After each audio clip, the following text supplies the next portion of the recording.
चीज़ें आप सेलिब्रेट करके आ चुके होंगे। बेटा ये लास्ट मौका है जहां पे नीट और जेई की तैयारी करने वाले बच्चों के लिए सीरियस होने के लिए मिलता है। मतलब ये ऐसा समय है जहां पे आप अगर सीरियस हो सकते हैं तो हो जाइए, इसके बाद सीरियस होने का कोई फायदा नहीं मिल सकता, क्योंकि अभी भी आपके पास 6 से 7 महीने हैं। पूरा नवंबर, पूरा दिसंबर और अप्रैल मई तक हम मान के चले तो 6 से 7 महीने अभी भी आपके पास समय है। और अगर आपने बेसिक बेसिक थोड़ा पढ़ा हुआ है तो 6 महीने में आप कंप्लीट सिलेबस अच्छे से रिवाइज करके पढ़ के आप नीट और जेई क्वालिफाई कर सकते हैं। अभी से भी अगर आप सीरियस हो जाए तो सब कुछ कर सकते हैं, लेकिन बशर्ते आपको, मतलब वो समय आ गया है जब सब कुछ त्यागना पड़ेगा, सब कुछ त्यागना पड़ेगा। कहते हैं ना, साम दाम दंड वेद, सब आपको एक साथ अप्लाई करना पड़ेगा। आपको पढ़ाई भी करना है, आपको दुनियादारी से दूर भी रहना है। ऐसा नहीं है कि घर वाले को छोड़ देना है बिल्कुल, या दोस्तों को छोड़ देना है, या वो दोस्त कभी नहीं मिलेंगे। बेटा अगर तुम सक्सेसफुल हो जाओगे ना, यही भाग भाग के पीछे आएंगे। कोई फर्क नहीं पड़ता है कि अभी तुम उनके साथ कैसा बिहेव कर रहे हो। तुम्हें सेल्फिश बनना पड़ेगा, चाहे अपने रिलेशन वालों से बनो, अपने घर वालों से बनो, अपने दोस्तों से बनो, किसी भी चीज़ से बनो। और याद रखना कि जिस भी चीज़ के लिए तुम आज डिस्ट्रैक्ट हो रहे हो, जो तुम्हें चाहिए वो तुम्हें 6 महीने बाद भी चाहिए होगा। वो तुम्हें 1 साल बाद भी चाहिए होगा। और आज अगर पढ़ के सक्सेसफुल हो जाओगे तो 1 साल बाद तुम्हें वो मिल जाएगा। लेकिन आज तुम्हारा उम्र बहुत कम नहीं है। बहुत सारे ऐसे बच्चे कहते हैं सर उसकी बहुत याद आती है। अच्छा सर वो लड़कियां कहती है सर वो मेरे से बहुत प्यार करता है, मैं उससे दूर नहीं रह सकती हूँ। तो बेटा ध्यान से सुनना, 2 लाइनें बहुत पहले लिखी थी तुम्हारे लिए। छोड़ पढ़ाई जो तेरे पीछे चलाएगा, छोड़ पढ़ाई जो तेरे पीछे चलाएगा। एक बात बता मेरे भाई, जो खुद का ना हो सका वो तेरा क्या हो जाएगा। अपनी पढ़ाई छोड़ जो तेरे पीछे चलाएगा, अपनी पढ़ाई छोड़ जो तेरे पीछे चलाएगा। एक बात बता, जो खुद का ना हो सका वो तेरा क्या हो जाएगा। और अभी तो डिस्ट्रैक्शन कम है, ये कंट्रोल तुम कर सकते हो।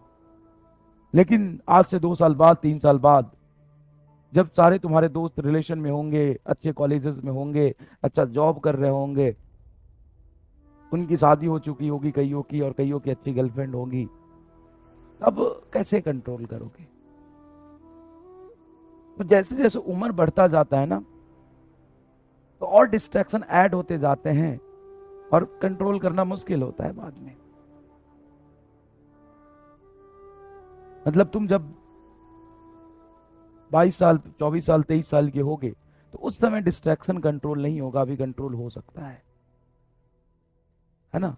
तो समझो ये लास्ट मोमेंट है जहां से आप कोई भी गलती किए होंगे पहले, कोई भी गलती, ऐसा नहीं है कि आप पढ़ाई नहीं कर रहे थे, आप पढ़ाई कर रहे थे, आप बहुत अच्छे से मन लगा के पढ़ाई कर रहे थे और बहुत अच्छा पढ़ाई किया, लेकिन कहीं कहीं थोड़ा थोड़ा टाइम वेस्ट कर दिया, थोड़ी गलती हो गई। अब आगे से ये नहीं चलेगा। अब ये 6 महीने तक आपको एकदम योद्धा और संन्यास वाला जीवन जीना है। असली संघर्ष की कहानी यहीं से लिखी जाएगी, है ना। बहुत हो गया, बहुत छोटी छोटी छुट्टियां बीच में आई, लेकिन अब से लेके नीट तक कोई छुट्टी नहीं होगा, ठीक है ना। तो अच्छे से यहाँ से पढ़ाई शुरू कर दीजिए। आपको देखना पड़ेगा आप कितने कंफर्ट जोन से बाहर निकलते हैं, कितना ज़्यादा आपका लेवल ऑफ सेक्रीफाइस होता है। जितना ज़्यादा आप सेक्रीफाइस करेंगे अपने छोटे छोटे डिस्ट्रैक्शन को, जितना ज़्यादा आप कंफर्ट जोन से बाहर निकलेंगे, उतना बड़ा आपका सक्सेस होगा। बहुत छोटी सी बात है। और पेशेंस रखिएगा, मेहनत करते जाइए, करते जाइए। धीरे धीरे जब इंप्रूवमेंट हो रहा है, जैसे 2 चीज़ तुमसे नहीं होता लेकिन 4 चीज़ तुमसे हुआ है, ये तुम्हारे ग्रोथ का ही तो पार्ट है, ये तुम्हारे डेवलपमेंट का ही तो पार्ट है। अगर तुम 4 चीज़ कर पा रहे हो, तुमने सीखा है, रोज ऐसे सीखते जाओगे तो मोमेंट आएगा जब तुम्हारे अंदर भी कॉन्फिडेंस होगा कि तुम कर सकते हो। किसी के अंदर करने से पहले कॉन्फिडेंस नहीं होता, जो एक्चुअल में कर लेता है ना, उसके पहले कॉन्फिडेंस नहीं रहता उसको। वो सीखता रहता है, अपने वीकनेस पे काम करता है, अपने लर्निंग एटीट्यूड के साथ आगे बढ़ता है। तो किसी को नहीं लगता, किसको लगता है वो डॉक्टर बन ही जाएगा। ऐसा थोड़ी ना होता है कि कोई डॉक्टर बन ही जाएगा, ऐसा नहीं है। तुम ये मत सोचो कि क्या होगा, तुम ये सोचो कि तुम अपना 100% दे रहे हो, तुम रोज नया चीज सीख रहे हो, धीरे धीरे थोड़ा ग्रोथ हो रहा है, तुम्हारे नॉलेज में एडिशन हो रहा है। एक मोमेंट आएगा जब तुम सच में कर जाओगे। और सुनो, सच बताता हूं, 1 साल बाद तुम्हें इस बात से दुख नहीं होगा कि तुम्हारा सिलेक्शन हुआ कि नहीं हुआ। नहीं होगा। तुम्हारा अगर सिलेक्शन नहीं होता है ना, तो तुम्हें ये बात ज्यादा पेन नहीं देगा। ये बात ज्यादा पेन देगा कि अरे यार, कमी रह गई थी मेरी तरफ से, ये कर लेता तो मेरा सिलेक्शन हो जाता। तो इस बात को महसूस करना, इस बात को महसूस करना कि अगर तेरा सिलेक्शन नहीं होता, भगवान, अगर मैं कह रहा हूं, एग्जाम्पल दे रहा हूं, मैं अपनी बात कर रहा हूं, अगर मेरा सिलेक्शन 1 साल बाद नहीं होता है, तो मेरा सिलेक्शन नहीं हुआ ये मुझे पेन नहीं देगा। मुझे पेन ये देगा कि अरे यार, जब समय था ना, तब मैंने ये गलती करी थी जो मुझे नहीं करना चाहिए था। ये बाद में रिग्रेट होता है कि यार, हमने मेरे अंदर पोटेंशियल था, मैं कर सकता था, मैंने अपना 100% नहीं दिया। ये बात तुम्हें ज्यादा पेन देगा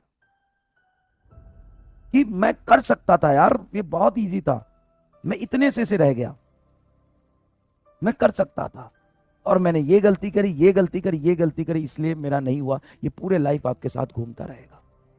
तो ऐसा ना हो, इसके लिए अभी से कोई गलती ना करे। और याद रखो ना, छोटे छोटे जब डिस्ट्रैक्शन आते हैं ना, तो ये सोचो कि यार, ये तो 4 महीने बाद मैं कर ही सकता हूं, और जो तुम्हारा है वो 4 महीने बाद तुमसे दूर नहीं जाएगा, और जो तुम्हारा नहीं है उसका कल तक का भी भरोसा नहीं है।